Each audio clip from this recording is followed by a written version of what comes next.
Hey guys, welcome to the Moniker Guitars podcast. My name's Kevin Tully. Today, I'm super excited to introduce two of my good friends, Brandon Gredler and Phillip Johnson, two marketing pros here from Austin, Texas. They're going to talk to you about the essential things that you should be doing to market your band. We wanted to take an approach of pretending to form a band and asking these two marketing experts, what would they do to promote themselves? How would they get their music and their image and their website and all those things out there? So we're going to focus on three things specifically. We're going to talk about social media here today in this podcast, and then we're going to come back with a second and third episode that cover email and website.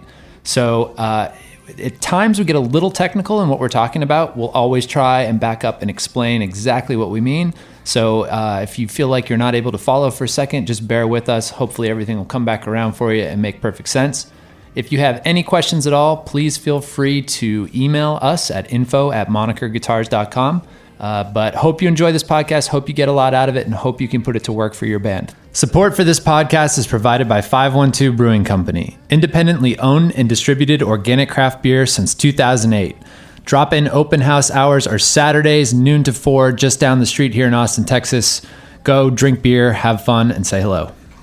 Lastly, if you've been enjoying our podcast, and we know that we've had so much fun doing this stuff, please go on to iTunes and make sure you're subscribed. Also, if you could leave us a comment, we'd love to hear your thoughts. Let us know how we're doing. Thanks. Gonna keep my eyes on you.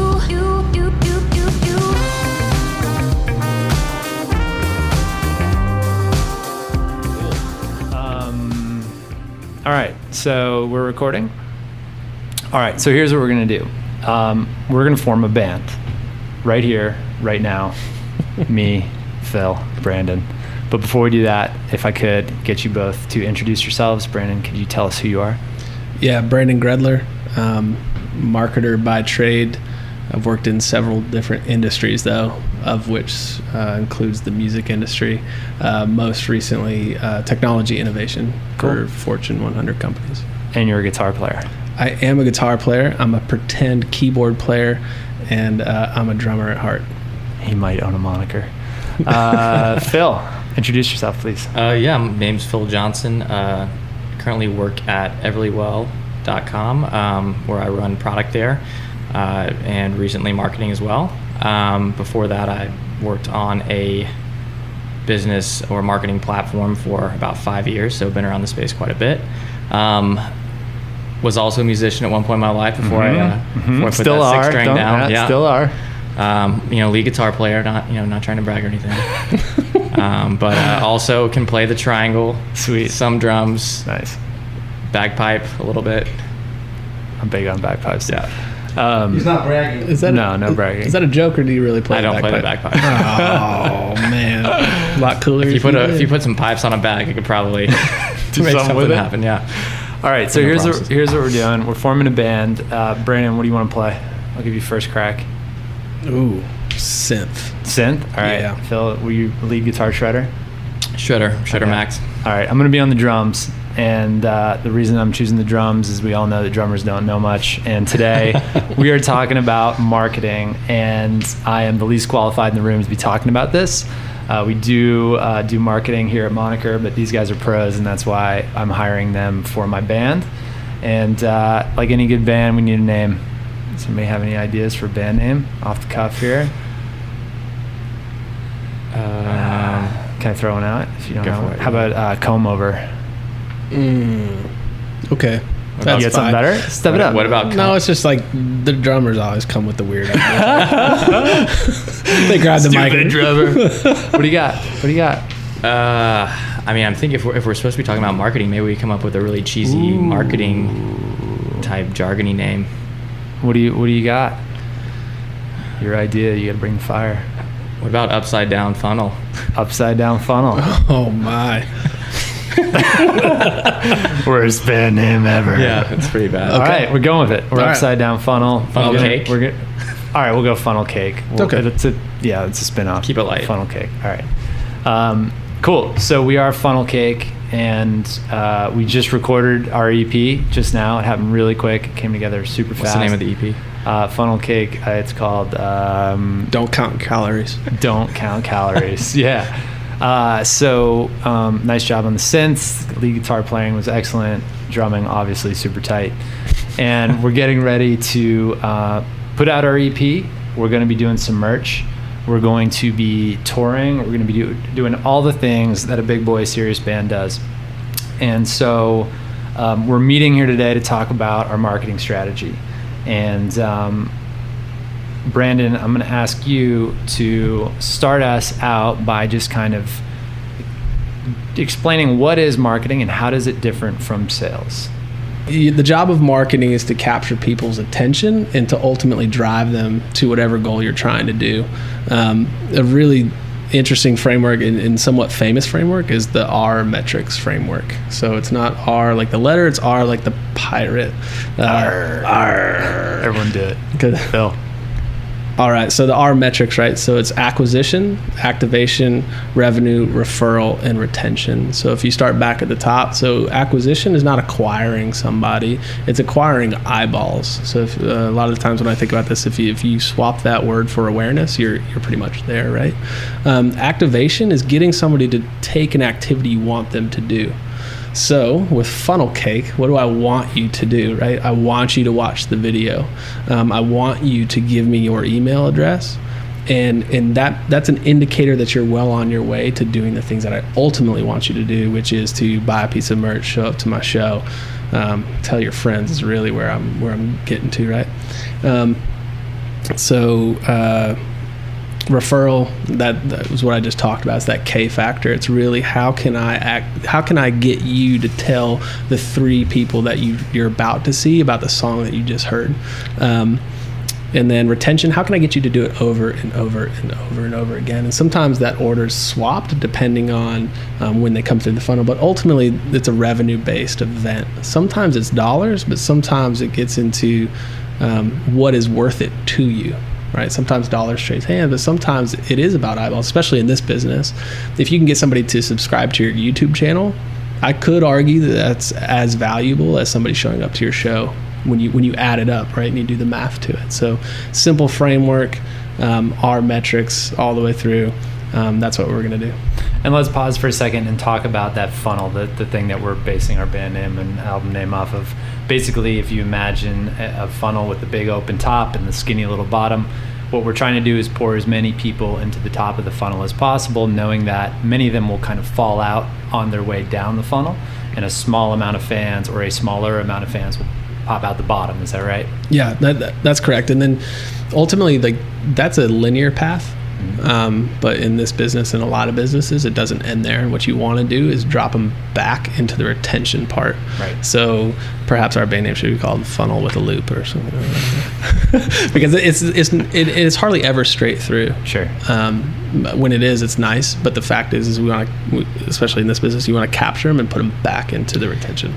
Cool. So, Phil, are there any frameworks that you like to think about when approaching marketing? I'm really big on just being really clear about 2 or 3 things you want to focus on in a given period of time, not try to focus on too many, and then figuring out what are the best things I can be doing to accomplish those goals, and then also doing something to measure it. It doesn't have to be really complicated. You can just be back of the envelope type thing, but doing something to make sure the things I'm doing are actually contributing towards that goal.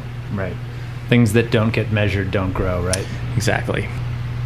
All right, cool. So what we're going to do here is we are going to talk about how Funnel Cake is going to handle 3 major pieces of our marketing that we've identified that most bands have, most guys are probably using already right now, and we're going to try to give you some tips on how you can do that more effectively. So those 3 channels that we're talking about, and in marketing, am I correct with the buzzword channels? Yep. Right? Yep. So we're talking about social today, we're going to talk about websites, and we're going to talk about email. And we're going to talk about them in that order because, as Brandon identified for us before we started taping here, that's a good way to think about driving people from social media to your website, to where you might capture an email address, and then you can talk to those people over and over and over again because you have a way of reaching them. Is that right? Yep. Awesome. Sounds correct. All right. So who wants to get me started with social media, and what social media platform do we want to start with? Where does Funnel Cake live in the world for the first time? What style of genre of music do we make? Good question. So we got synth, we have drums, and we have guitar. So I don't know. Where do you go with that? Kind of like an indie pop rock sort of deal? Let's do it. Okay. That sounds about right. All right. I hate myself already. I quit. Now! It turns out I quit. I want a metal band. All right. So Funnel Cake's indie pop rock band. We have no presence anywhere on the internet, which, as we all can agree, that's important to do these days. Yep. Where are we going first? Man, I have to start at the very beginning of that. Like if you have nothing, not to strip the creativity of Funnel Cake, but if Funnel Cake is taken, figure something else out, right? Don't be beholden to a moment in time. It's the best name ever. Yeah, I agree. So is Toto. What are you gonna do, right? Like, move on. So there's some really simple tools out there to check things like URL and social handles, and you can literally put in a name and it will auto-generate the availability of what you're looking at, right? So you should be somewhat familiar with URL checkers. They have the same idea for social, right? So Phil brought up a great point about tagging somebody in Snapchat. If I can't remember your cute little band name, or you have like this weirdo spelling, you've got to make it dead simple, right? So there's a couple tenets that I like to think about is people don't read, and the general person is not stupid. They just don't want to think, right? So making it dead simple and grabbing all of those available URLs and properties, I think, are really important. And then understanding where you fit in somebody's life. So you said something about working out that was really interesting. So if I'm at the gym, I love all sorts of music that I'll never put on at the gym. So understanding the psychographic and demographic, not to use too many industry terms, but the age and where are they, right? So if we're a synth pop band, I'm probably not going to go to LinkedIn, right? I'm probably not going to go.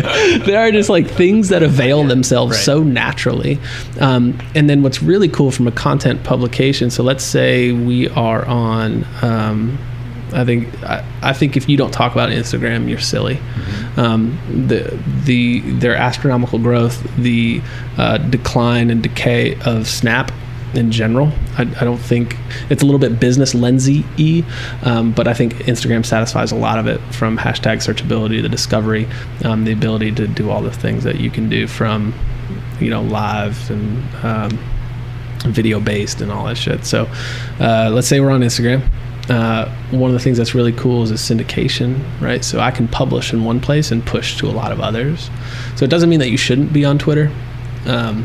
It just means that maybe that's not your primary. So you should always have like a primary, secondary, and then you have sort of like your ecosystem and everything else. Let me ask you to explain syndication a little bit and maybe what tools you can use to do that process.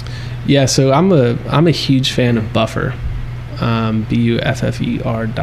They've done some really interesting stuff, everything from publishing the amount that their employees make to offering tiered services. So as a band with little to no money, they have a free service, right? So you can backload, which we'll talk about, but you can backload a lot of your content and publication and then pick and choose which platform you want to publish to and when. And they'll do a lot of things for you. They'll take a lot of the heavy lifting off, like tell you when the most popular time to post on a certain channel is. I don't love that because there's, it's going to take forever to figure that out on my own. It'll do it sort of automatically. But syndication is you publish from one location and it populates in several others. So if you push something out on Instagram, it can also go out on Twitter and Facebook at the same time. Correct. Okay, cool. Now I need to backtrack and see if Buffer has an Instagram plugin, but I know that they have Facebook, Twitter, LinkedIn. I think they have an RSS feed as well. So I just need to check on that. But you get the idea of finding a service where you press publish once and then right. Yeah. Do you have a tool you like for that sort of thing? I also recommend Buffer. I think our team has since moved because when you mention Instagram, it's actually a special little kind of snowflake because they don't offer, if you're a programmer, they make it very difficult for you to actually integrate with. They want people to stay using the phone. Exactly. They want people to stay on the phone and keep that experience mobile. So it's a little bit different. Right. But I think Buffer is a great place to start. And as he said, it's it's free. So like Hootsuite would be another one of those. Hootsuite's another one. They offer a great free service. And what Hootsuite and things like that, they allow you to set up streams where you can listen to what other things are going on. So we are the baddest fucking synth pop band in the world. Clearly. So I might figure out what hashtag people use going along with that, right? Badass synth band hashtag. Exactly. And also there's going to be so many tweets coming in, we're going to have to get other team members on responding to those. So we're hiring already. Yeah, no, but that's a great point. So like not only are you going to one place to publish across many channels, but you can go to one place to listen to all the feedback you're getting 100%. On how awesome our new EP is, and people want to buy tickets and the link's broken and that we should fix our website that we haven't built yet and like all these things. You're collecting all that information in one place instead of logging into Twitter, logging into Facebook, logging into Instagram. Yep. Right? Yeah. There's a tool that is definitely not for bands that are trying to get their word out just due to a price tag, but the idea is fantastic. It's a platform called Affinio, AFFINO, and what it does is it will tell you the affinity that people of a certain following or channel or comment have in common. And so I talked a little bit about how you want to understand where your user is, but you also want to understand what else they do. Right. How else are they living their lives? And it's a little creepy, but like, what emojis do they use when they talk? Wow. I don't know. Let's figure it out, right? Yeah. And you can start to tailor your content, and it'll even tell you like the times of days that they're online and like when they're active. It's a pretty fantastic tool. It's not the only one out there. It's just the one I'm familiar with. So what we're talking about is targeting would be the industry term, but basically knowing who your audience is, right? So what you don't want to do is waste a bunch of time marketing to my grandma when she's not into synth pop bands, right? So you want to find people who are of a like mind and point your efforts towards those people. And to understand, you said it well at the beginning when you're talking about the three bands. Like, it's just a portion of their lives, and understanding the ecosystem that makes up their lives will make you a more powerful publisher in my mind. Yeah, I said that. Well, I don't even remember saying it, but when you I put it a little bit better than you did. Yeah. All right, cool. Well, standing on the shoulders of giants, right? Or midgets is actually it's like it's not the correct term is little people. Well, it's not two giants. It's like 50,000 little people. Oh, with a trench coat around all of them. Weird. All right, that went to a creepy place. Well, while we're on the point of just demographics, I think a really easy. Let's just say you've. Is that what we were talking about? I think so. Yeah. The small point I wanted to make is if you've got a Facebook page and you've got like, let's say 50, 100 people just at a base, and you want to figure out some demographic info, Facebook provides great free insights. Yeah.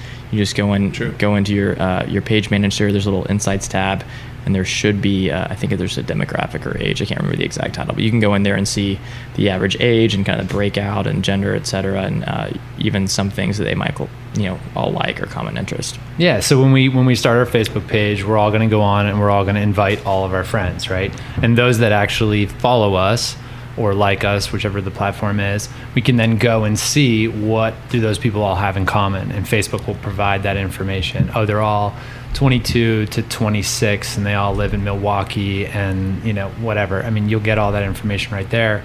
And then you can start to say like, hey, this is kind of who our audience is. So yeah, 100% when you own it, right?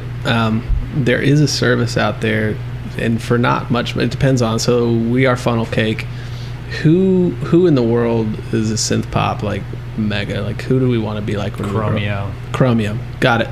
So Chromeo, I would imagine, has a Facebook page. There is a service where it's actually in correlation with the amount of people that they analyze that you can give a little bit of money to, and they will give you the demographic of a page that you do not own. Just pretty interesting. So again, if we're starting from scratch and we've identified who we want to be when we grow up, look at who's already there and start to borrow. Awesome. Phil, any other thoughts on just like getting started with social and setting up pages and all that kind of stuff? Yeah, I mean, I think a no-brainer is making sure that your messaging is consistent. Kind of your brand is going to be consistent across all of them. You want to make sure that you look like the same band when you're on one platform as when you're on the other one. And I think just figure out what's resonating with your audience, and I think it's going to take a little bit of discovery to figure out what your vibe is. But I think make sure you're using all the features that those platforms make available. Yeah. They usually kind of reward you for that. Great. So if you're on Facebook, make sure you're using the cover photos and the call to actions on the cover photos and all that kind of good stuff. Yeah, and I think one other thing is all these platforms have algorithms now, and so when you post something. It's not gonna reach everybody, but the more that you know about how those algorithms think, the smarter you can get about reaching the largest possible audience. So for instance, across all of them, the more engagement you can get, the quickest. So if I post something, if I get a ton of engagement, meaning likes and comments, etc., in a very short amount of period of time after I posted, the more likely that they're going to decide Facebook wants to syndicate that to my entire audience. Versus why the scheduling thing is so important, right? Because then when people are active on your platform, you can get that kind of quick interaction earlier on. Exactly, and I think you brought up a good point. I'm just going to ask you. I think I know your question, but how do you feel about promoted posts in general and the return you get on whatever investment? So just quickly explain what that is. In general, Facebook, just as a platform, has openly admitted that an organic post will reach about 7% of your audience. So funnel cake, 7% of zero. And organic meaning we're not putting any money behind it. We're just going on. We're posting. I'm just posting. Yeah, sorry. So there's no money. There's nothing. It's just, hey, podcasting live, tune in. Nobody's going to see that, right? Now, if 7% of your audience is appropriate, that's fine. But the reality is that that's a stretch. And for a highly targeted, very small amount of money, I think that you can expand that from 7 to a considerable amount. So how do you feel about that?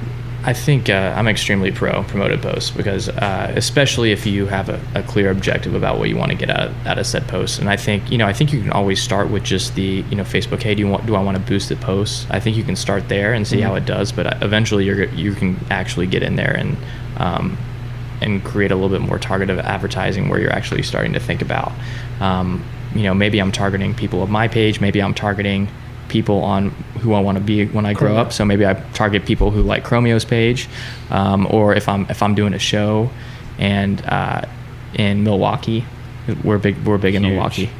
Milwaukee. Yeah. Maybe I target people who go to the university I'm playing at, the campus, and who also like Chromeo or like whatever. What do people who like Chromeo like? More Chromeo. Yeah. Hollow Notes. I don't know. Hollow Notes. Let's talk about a couple things that you mentioned in there. So the first is, promoting a post. What kind of money are we putting into promoting a post? I mean, give us the range, right? Yeah, I mean, for what I like is the indicator of success. So I think very minimal investment, and I'm talking $25 to $50. We're going to know in a relatively short amount of time whether or not it's working, and then whether or not we're getting what we wanted out of it, and then you can decide to double down or not. That's in my mind the brilliance of that network is it doesn't take a lot to get started, as long as you have a clear objective in mind of what you want to get out of that $25. Right. So we didn't really talk about content because it's kind of hard not really knowing what's right for every band out there. I mean, the same thing isn't going to work for everyone. On a personal level, I love the behind the scenes looks of things. I think that's a reason why social media continues to be popular, is somebody can kind of peek behind the curtain and see how Funnel Cake rehearses and how we write our songs and how we punch each other when there's disagreements. Naked is the answer. A lot of black bars on those posts. But so we didn't really get into too much of the content, but like you did say that you really want to be careful about putting money into posts that have a purpose, right? So let's talk about a post for Funnel Cake that might have a purpose. Give me an example of what we might be trying to do there. Yeah, so if you go back to the example of, hey, we're on a tour and we're about to go play X city, maybe show us behind the scenes on the tour bus, heading your way, and I don't know, you might want to do a merch giveaway. You could even tie away a merch giveaway. So let me interject and give you a hypo here. We're leaving Milwaukee and we're heading to Boise, and we're showing pictures of us on the tour bus, and we're like, hey, Boise, we're coming your way. What might we do with promoting or boosting that post in order to get people in Boise to know that we're coming? Yeah, so I think you do things, you find, I think what he was saying earlier was really important. So think about who you want to be when you grow up, and then also what's the common denominator between people who like synth pop bands, and that could be music in general, that could be a certain brand of clothes, it could be a brand of beer, any common denominators that you can find, and then especially I think the obvious one's geographic location, right? Which I totally missed until it was so obvious we didn't even bother talking about it. That was kind of where I was leading you to. Is so geographic, and if you're playing a college campus, obviously you should target that college campus, Boise State, blue turf. So one thing that's super interesting about geographics and how it moves across the nation, and not to get too like nerdy or whatever, but people move differently in different locations, meaning. I might want to target in Houston, a 10-mile radius or something like that, right? Now in Boise, I might want to target not only students of a university, alumni of a university, employees of the university, but who also live in the area of a 50-mile radius. So you have to like take some assumptions and understand that people that live in places like Boise travel different than people that live in places like Los Angeles. Yeah, like in Texas, I mean, you could target a 10-hour radius and people will drive because it's just a jaunt down the street compared to like other places in the country. No, but the other thing I want to mention is these guys are all pros at marketing. I'm sort of more of the self-taught school. This targeting stuff we're talking about is not hard. It's about going on, hitting boost the post. Facebook's going to tee up that button in your face because they want you to spend the 10 or 15 or 20 bucks. And then you're picking a location based on city and as you said, radius of miles, from that city. And then you're hitting go. This is kind of easy stuff. I don't want people to be freaked out and scared and go like, how do you do that? Like it's really easy. Experiment with it. These are low amounts of money. They can be super impactful, especially in places like, I've never been to Boise, but places where there's not a ton going on. If you can hit, the right demographic with an ad that you're coming and you're playing a show and you're going to give out some T-shirts before the show to the first 10 people that arrive or something like that, you're going to get a response. Like people are going to see this, they're going to interact with it. Hopefully they come out to the show. Hopefully they love your band and tell their friends about it. But these are kind of easier than it sounds things. If nobody's ever been on and looked at the interface, it's all pretty well laid out and simple, right? Yeah, and you brought up a good point that's the beauty of marketing, right? So the music that Funnel Cake makes is really fucking complex, right? It's just like astronomically mind-blowing. But what we're talking about... Phrygian scales. Yeah, even if some of the words like don't make sense, it's just like whatever. The marketing, you can argue, is either in its golden age or its dark ages, and I argue that it's actually in its golden age, right? It's like this age of enlightenment. Like the things that we're talking about are not inaccessible, and we're not the only ones talking about them, and we're barely touching it, and there's people who get paid a lot of money to publish this shit over and over and over again, and from a very little amount of research you can actually fill in all of the gaps you might have from just give me the top blog or mailing list that you subscribe to get information on social media marketing. Is there any good resources you'd refer people to if they want to learn more? And because you're absolutely right, we're barely scraping the surface on this. Yep. What's a place you send people? So there's two places that I love that are near and dear to my heart. One is HubSpot, just in general, right? So they have completely I won't even say redesign. They designed the art of inbound marketing, and they did that through content publishing, right? And they publish content around everything that may at some point in time touch what they sell, right? And what they sell is a CRM solution or customer relationship management, and they've developed calendar, integrate all this shit, but that doesn't matter right now. What matters is the investment that they put in the content on how to do things, everything all around social. And then another starting point that I think is just fantastic is Growth Hacker. You start Growth Hacker in a way is its own little search engine where you got your categories and your tags and all this shit, and it's got a nice little search interface, and then what will come up is a little bit of a brief about what the article is about, and oftentimes it will link out to the origin post. So it's a great place to start. Free to sign up. Cool. I mean, free as your email address is, but whatever. So go follow HubSpot, go follow Growth Hacker, sign up for their email, get all this free information, 100%. Learn social media. Phil, are there ones you like? Yeah, definitely. I mean, those are both really, really good. One that's coming to my I have a big bookmark list, and I syndicate all kinds of stuff. I can't remember much off the top of my head, but Social Media Examiner is pretty good for social media stuff. There's a guy named Andrew Chen who's got an email list that you go sign up for, and it's a series, and he was a guy who did growth at Facebook and Uber for a while. He's got some really smart, big concepts. He starts big, which is good. And I think, back to the point of this being easy, Facebook's tried to make this easy for a long time, and they have a lot of actually pretty good articles that are well intentioned, and not just trying to sucker you. It actually tells you how to do this effectively, and their goal is for you to be effective so that you'll spend more money on their platform. Awesome.